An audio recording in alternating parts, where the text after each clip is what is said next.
ఇప్పుడు నిన్న Allu Arvind press meet పెట్టారు, ఇవాళ దిల్ రాజు ప్రెస్ మీట్ పెట్టారు. మా ఉద్దేశం అది కాదు, పవన్ కళ్యాణ్ టార్గెట్ చేయడం మా ఉద్దేశం అది కాదన్నారు. సో మీరు సాటిస్ఫైడా, ఇంకా ఏమైనా డౌట్స్ ఉన్నాయా? మంచిదే సార్. ఒకటి మేం ఫ్యాన్స్, మేము లేకపోతే సినీ పరిశ్రమలో చిట్టిబాబు గారు కూడా లేదు. చిట్టిబాబు గారు వాళ్ళ ఇండస్ట్రీ ఉండాలంటే ఫ్యాన్స్ ఉంటేనే. ఇండస్ట్రీ కాదు గొప్ప, అభిమానులే గొప్ప. అభిమానులు గొప్ప, ఇండస్ట్రీ గొప్ప అంటే అభిమానులే గొప్ప. అభిమానులే గొప్ప, ఇండస్ట్రీ కాదు.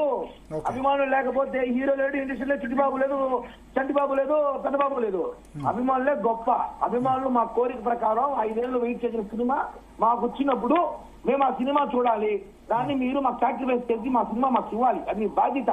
మీ రాజకీయాలు, మీ సినిమా రేట్లు, మీ పాప్కార్న్ రేట్లు, మీ టికెట్ రేట్లు మీరు పెంచుకోండి, మళ్ళా ప్రభుత్వంతో మాట్లాడుకోండి. అంతేగాని అభిమానులు ఇండస్ట్రీ వచ్చేసరికి అభిమానులు మా ముందర మీరు కనపడరు. ఏ పార్టీ అభిమానులు సరే, ఏ హీరో అభిమానులైనా మా తర్వాతనే ఏ చిట్టిబాబు అయినా, ఏ పెద్దబాబు అయినా. ఓకే సార్, ఇది ఫైనల్. కాబట్టి సినీ పరిశ్రమ వాళ్ళు అభిమానులు గౌరవించండి. అభిమానుల మనోభావాలు దెబ్బతీస్తే మాత్రం కబర్దారు. ఇప్పుడు ఏముంది, అభిమానులకు అగౌరవపరిచేది ఏముందమ్మా? ఇంతవరకు జరిగిన దాంట్లో అభిమానులకు సంబంధం ఉంది. ఇష్యూలో అనవసర మా టాపిక్ అది. అభిమానులకి అవమానించడం అభిమానులకు సంబంధమే లేదు ఈ టాపిక్ లో.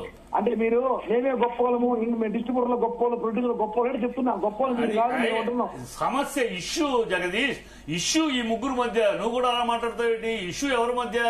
డిస్ట్రిబ్యూటర్.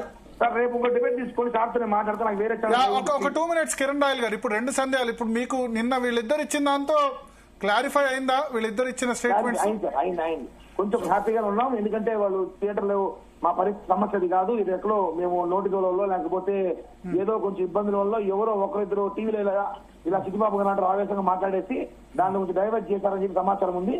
కాబట్టి మేము ఒకటే చెప్తున్నాం, మా సినిమాకి ఎటువంటి అడ్డంకులు లేకుండా మీ సినిమా పరిశ్రమ మాకు సపోర్ట్ చేస్తే మేము రాజకీయ పరంగా సినీ పరిశ్రమ సపోర్ట్ చేసుకుంటూ, సినీ పరిశ్రమని డెవలప్ చేసుకుంటూ, ఇండస్ట్రీని డెవలప్ చేస్తూ. కానీ ఇప్పుడు జగన్ కాదనే కదా టీడీపీ పవన్ కళ్యాణ్ ఇప్పుడు అధికారంలోకి తీసుకొచ్చింది. సో జగన్ ఎట్లా బిహేవ్ చేస్తే మీరు కూడా సినీ నిర్మాతలు లేకపోతే వాళ్ళు మీ దగ్గర రావాలని ఎందుకు కోరుకుంటున్నారు? జనసేన కూడా ఒకటి మేము వాళ్ళు ఏమడిగాం, సినీ నిర్మాతలు కలిసి ఆయన అడిగింది ఏంటంటే ఒక అభిమానిగా, జగన్ హీరో కాదు, జగన్ పొలిటీషియన్. మా నాయకుడు ఇప్పుడు ఇంకా ఈ సినిమా తీస్తున్నారు, ఇప్పుడు కూడా సినిమాలు తీసాలి.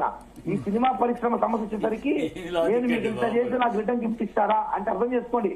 పవన్ కళ్యాణ్ గారు ఏమడుతున్నారు, నేను ఒక హీరోగా మాట్లాడుతున్నాను, మీరు వెళ్ళి కలిసారా, మనం కలిసామా, అది మాట్లాడుతున్నారు. ఆయన ఏదో సినీ ఇండస్ట్రీ పక్కన పవన్ కళ్యాణ్ కిరణ్ రాయల్ గారు మీరు అనే మాట కాదు, ఇదే మాట మరి ఆ రోజు అనలేదు. ఆయన ఆ రోజు తిట్టాడు కదా ప్రొడ్యూసర్లు కలవాలన్నప్పుడు. ఎలా అడుగుతారు మీరు? బ్లాక్ మెయిల్ చేస్తారా ప్రొడ్యూసర్? అంటే చిట్టిబాబు గారు అక్కడ పవన్ కళ్యాణ్ సినిమాలకు అడ్డంకులు సృష్టించారు. తహసీల్దార్ల పంపారు, వాళ్ళ పంపారు. కానీ ఇక్కడ జరగలేదు కదా. ఆ రోజు ఇదే మాట అన్నప్పుడు మీరు తిట్టారు, మేము తిట్టాం. కరెక్ట్ కాదు ఇది, ప్రొడ్యూసర్లు రమ్మంటాము, రావాలని మేము ఎలా తెప్పించుకోవాలో మాకు తెలుసు అన్న మాట అన్నందుకు అన్నాం. ఈ బ్లాక్ మెయిల్ కరెక్ట్ కాదని తిట్టాం. ఆ రోజు పవన్ కళ్యాణ్ అన్నాడని, కరెక్ట్ గా అన్నాడు, బాగా నిలదీసాడని. మరి అదే మాట ఇవాళ మీరంటే అది కరెక్ట్ ఎట్లా అవుద్దండి కిరణ్ రాయల్ గారు? సరే మేమేమన్నాం సార్, మేమే టికెట్లు పెంచమన్నామా? మా దగ్గరకు వచ్చి చేతులు కొట్టుకోమన్నామా?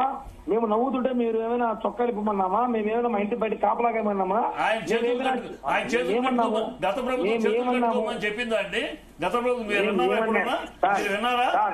చేతులు కట్టుకోమని అయ్యా కిరణ్ రాయల్ గారు, గత ఎన్నికలప్పుడు అది ఏదో కూడా, ఎందుకంటే మీకు ప్రోటోకాల్ తెలియదు, మామూలు జనాలకు తెలియపోవచ్చు, మీకు తెలిసి ఉండాలి. మీరు రాజకీయాల్లో ఉన్న ప్రోటోకాల్. ఒక చీఫ్ మినిస్టర్ ఇల్లు వేరు, చీఫ్ మినిస్టర్ ఆఫీస్ వేరు. చీఫ్ మినిస్టర్ ఇల్లుకి వెళ్ళినప్పుడు, ఇదే చిరంజీవి గారు ఇంటికి వెళ్ళినప్పుడు బయటకు వచ్చి ఇంట్లో తీసుకెళ్లి భారతి వడ్డించి టిఫిన్ చేసి పెట్టి బయటకు వచ్చి పంపించారు. అదే ఆఫీస్కి వినండి, అదే ఆఫీస్కి వెళ్ళినప్పుడు ప్రోటోకాల్. ఆ సీఎం ఆఫీస్ కి గవర్నర్స్, చీఫ్ జస్టిస్లు, అదర్ స్టేట్ చీఫ్ మినిస్టర్ తప్పితే ఇంకెవరైనా గేటు దగ్గర ఆగి నడిచెళ్ళారు సార్. గేట్ దగ్గర ఇవాళ పవన్ కళ్యాణ్ బెంగళూరు వెళ్ళాడు, బెంగళూరు చీఫ్ మినిస్టర్ దగ్గరికి వెళ్ళాడు. చీఫ్ మినిస్టర్ దగ్గరికి అక్కడ స్టేజ్ మీదకి వెళ్ళగానే ఓకే నమస్కారం పెట్టాడు. అందుకని నమస్కారం పెట్టించుకున్నాడు కర్ణాటక చీఫ్ మినిస్టర్ అంటారా? అది ప్రోటోకాల్ పెట్టారు. అక్కడ ఎక్కడో దిగే నడిచెళ్ళారు. అక్కడ